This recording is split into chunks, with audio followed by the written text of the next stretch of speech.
नमस्कार दोस्तों, स्वागत है सभी का हमारे चैनल आज की न्यूज पर। दोस्तों, 7वें चरण से पहले ही आया लोकसभा 2024 का चौंकाने वाला सर्वे। जी हां दोस्तों, आज की इस वीडियो में हम लोकसभा चुनाव 2024 के लिए जारी ताजा ओपिनियन पोल के सभी 543 सीटों के निर्णय देखने वाले हैं। दोस्तों, अगर आप भी जानना चाहते हो कि कौन सी पार्टी बहुमत के आंकड़ों को छू पाएगी, यानी कि अब की बार केंद्र में किस पार्टी की बनेगी सरकार और कौन बनेगा हमारे देश का अगला प्रधानमंत्री, तो दोस्तों अगर आप भी हमारे चैनल पर पहली बार आए हो तो इस वीडियो को लाइक करके चैनल को सब्सक्राइब करना बिल्कुल ना भूलें। तो चलिए दोस्तों वीडियो को शुरू कर देते हैं। दोस्तों, देश के सबसे पहले राज्य की बात करते हैं। दोस्तों, यहाँ पे आता है दोस्तों उत्तर प्रदेश। दोस्तों, सबसे ज्यादा सीटों वाला प्रदेश यानी कि उत्तर प्रदेश। यहाँ पे दोस्तों लोकसभा की उत्तर प्रदेश में कुल सीटें हैं 80।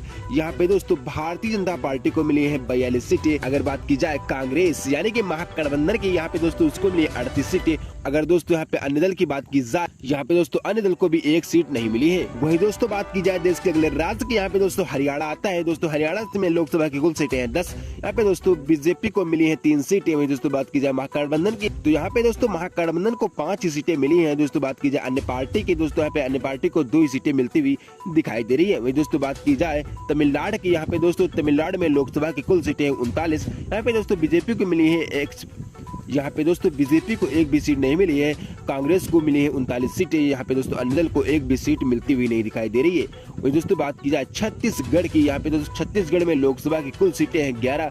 बीजेपी को मिली यहाँ पे 5 सीटें। वही दोस्तों कांग्रेस को यहाँ पे 6 सीटें मिलती हुई दिखाई दे रही है। वही दोस्तों अन्य दल को एक भी सीट नहीं मिली है। वही दोस्तों बात की जाए देश के अगले राज्य की, यहाँ पे दोस्तों महाराष्ट्र आता है। महाराष्ट्र में दोस्तों लोकसभा की कुल सीटें हैं 48। यहाँ पे बीजेपी को मिली है 17 सीटें, कांग्रेस को मिली है 29 सीट। वही दोस्तों अगर बात की जाए अन्य दल को, यहाँ पे दोस्तों अन्य दल को 2 सीटें ही मात्र मिलती हुई दिखाई दे रही है। यानी कि दोस्तों महाराष्ट्र में कांटे का मुकाबला देखने को मिल रहा है। वही दोस्तों बात की जाए देश के अगले राज्य की, यहाँ पे दोस्तों पंजाब आता है। जहाँ पे दोस्तों लोकसभा की कुल सीटें हैं 13। बीजेपी को मिली है एक भी सीट नहीं। इंडिया को मिली यहाँ पे दोस्तों 8 सीटें। अन्य दल को यहाँ पे दोस्तों 5 सीटें भी मिलती हुई दिखाई दे रही है। वही दोस्तों बात करें देश के अगले राज्य की, यहाँ पे दोस्तों गोवा आता है। गोवा दोस्तों हमारे देश का सबसे छोटा राज्य है। यहाँ पे दोस्तों लोकसभा की कुल सीटें हैं 2। बीजेपी को मिली है 1 सीट। ये कांग्रेस को भी दोस्तों 1 सीट ही मिलती हुई दिखाई दे रही है। दोस्तों अगर बात करें अन्य दल की, यहाँ पे दोस्तों अन्य दल को एक भी सीट मिलती हुई नहीं दिखाई दे रही है। यानी कि दोस्तों गोवा में कांटे का मुकाबला होने वाला है। वहीं दोस्तों बात करें अगर देश के अगले राज्य की, यहाँ पे दोस्तों जम्मू कश्मीर आता है। यानी कि दोस्तों लोकसभा की कुल सीटें जम्मू कश्मीर में है 5। बीजेपी को मिली है 2 सीटें। महागठबंधन को यहाँ पे 3 सीटें मिली है। अन्य दल की बात की जाए तो यहाँ पे दोस्तों एक भी सीट अन्य दल को मिलती हुई नहीं दिखाई दे रही है। वही दोस्तों अगर बात की जाए देश के अगले राज्य की, यहाँ पे दोस्तों गुजरात आता है। वैसे दोस्तों देखा जाए गुजरात में तो बीजेपी की सरकार बननी चाहिए, क्योंकि दोस्तों मोदी जी तो गुजरात में ही रहते थे। लेकिन दोस्तों देखते हैं यहाँ पे क्या होता है। दोस्तों गुजरात में लोकसभा की कुल सीटें 26। बीजेपी को यहाँ पे मिली है 20 सीटें। वहीं दोस्तों कांग्रेस को मिली है 6 सीटें। वहीं दोस्तों अन्य दल को यहाँ पे एक भी सीट मिलती हुई नहीं दिखाई दे रही। यानी कि दोस्तों गुजरात में बीजेपी का जलवा जारी है। वहीं दोस्तों बात करें देश के अगले राज्य की, यहाँ पे दोस्तों तेलंगाना आता है। तो तेलंगाना में लोकसभा की कुल सीटें हैं 17। बीजेपी को मिली है 2 सीटें और महागठबंधन को यहाँ पे 12 सीटें मिलती हुई दिखाई दे रही है। वहीं दोस्तों अन्य दल को यहाँ पे 3 सीटें ही मिली है। वही दोस्तों बात करें देश के राज्य की, यहाँ पे दोस्तों राजस्थान आता है। राजस्थान में दोस्तों लोकसभा की कुल सीटें हैं 25।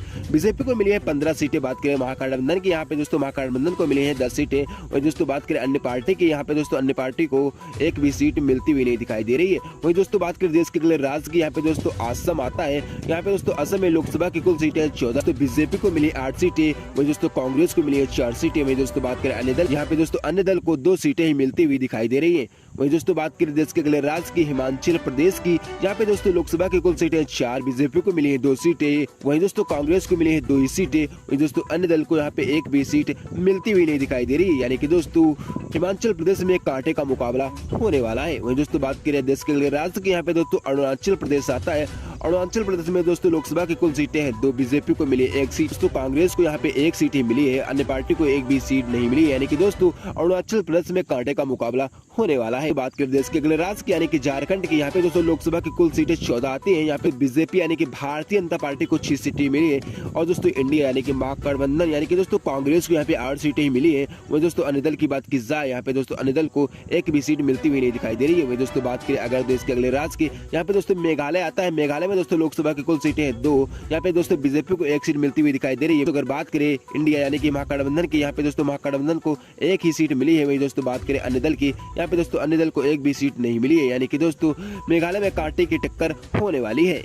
दोस्तों अगर बात करें देश के अगले राज्य की, यहाँ पे दोस्तों दिल्ली आता है। दिल्ली में दोस्तों लोकसभा की कुल सीटें 7, बीजेपी को मिली है 2 सीट। महागठबंधन को यहाँ पे 5 सीटें मिलती हुई दिखाई दे रही है। वही दोस्तों बात करें अन्य दल की, यहाँ पे 1 भी सीट अन्य दल को नहीं मिली है।